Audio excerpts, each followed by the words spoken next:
Paseos por la Sierra con Alberto Garín.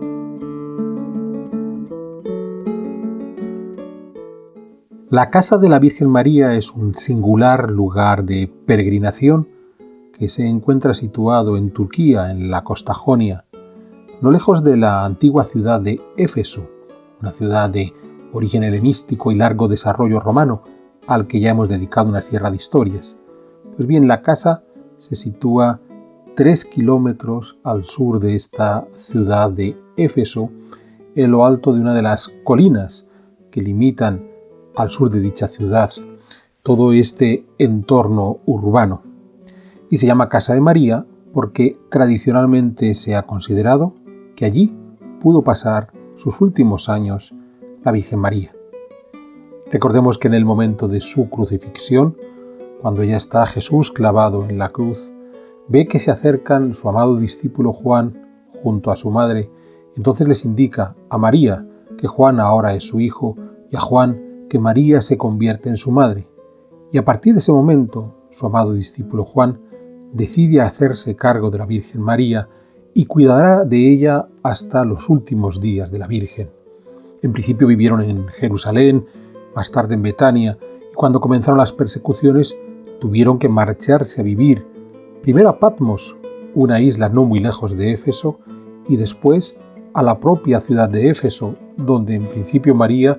pudo haber pasado los últimos días de su vida,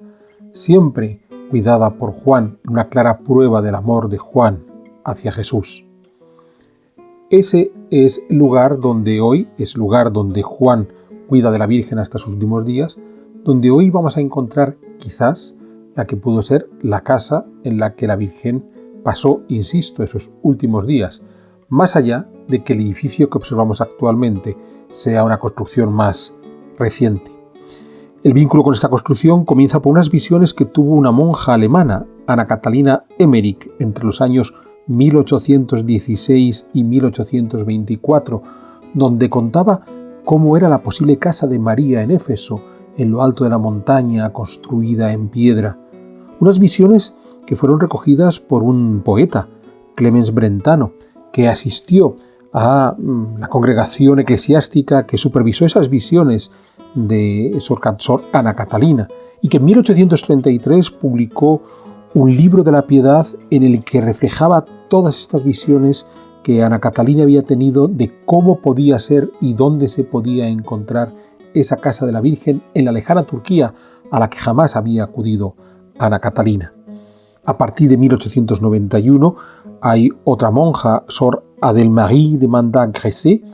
que tiene su convento en Esmirna, que solicita a unos hermanos lazaristas que comiencen a hacer excavaciones arqueológicas en ese área de Éfeso, tratando de localizar esa posible casa de María de la que había hablado Sor Ana Catalina Emmerich. Y es en ese proceso de excavación arqueológica cuando a partir de 1896 se encuentran unas ruinas y deciden que quizás es el momento de empezar a estudiarlas.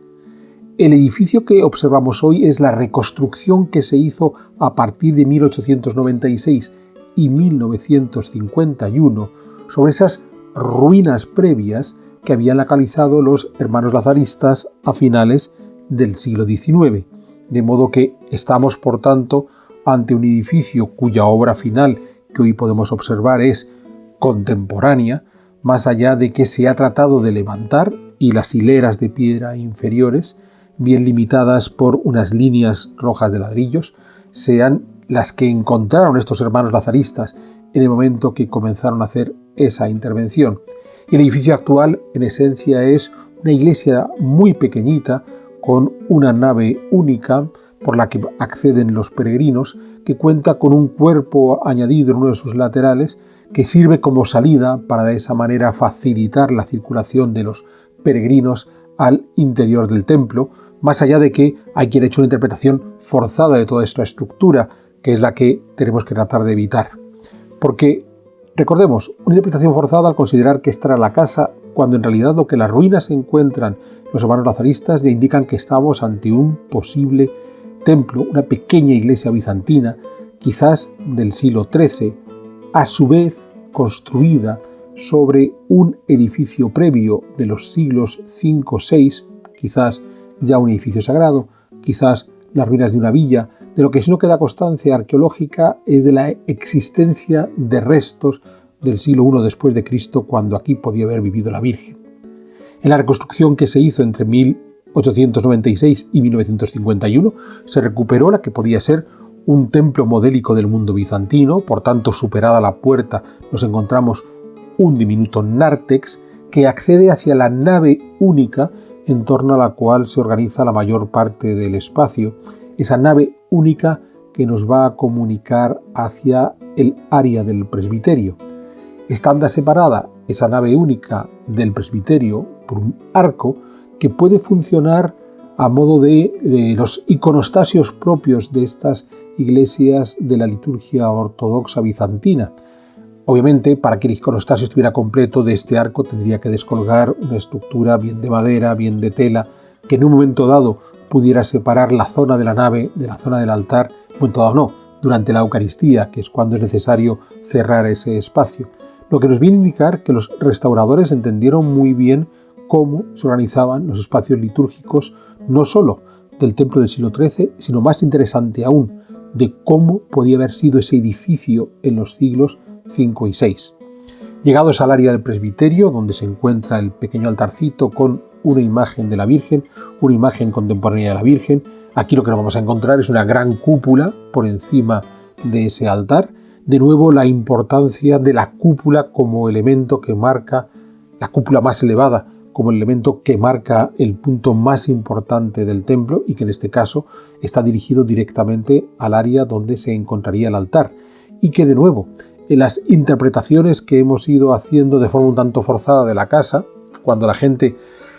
no entiende que lo que está viendo sencillamente es un templo que está colocado en un sitio donde quizás en el pasado pudo estar la casa de la Virgen, más allá, insisto, de que no tenemos restos, pues bueno, este área del altar podía ser el área de la vivienda más común, de modo que la nave sería la parte, el zaguán de la casa, y esa salida que hemos dicho que se ha colocado para facilitar la circulación de los peregrinos queda observada como quizás donde estaba el dormitorio de la Virgen. Ya digo, toda esta interpretación del espacio doméstico es una interpretación un tanto forzosa que no corresponde a lo que estamos viendo. Pues lo que estamos viendo es la reconstrucción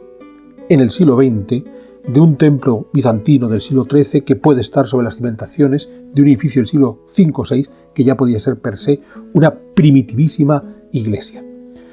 Bien, lo llamativo está en que, dado que es un espacio muy pequeño, se ha creado un espacio exterior para poder llevar a cabo las misas de los diferentes grupos cristianos que acuden hasta este lugar. Por general, al interior de la casa de la Virgen, cuando hay visitantes es muy poco el tiempo que uno puede permanecer, y por general, si quiere orar tranquilamente, o llega muy temprano o directamente acompaña a su comunidad cristiana a este altar que se ha situado al exterior.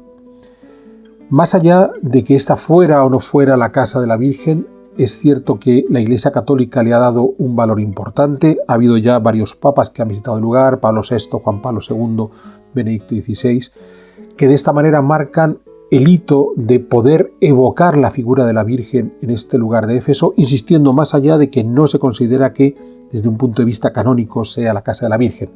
Pero no queremos dejar este breve paseo por la casa de la Virgen en Éfeso sin recordar que si son numerosos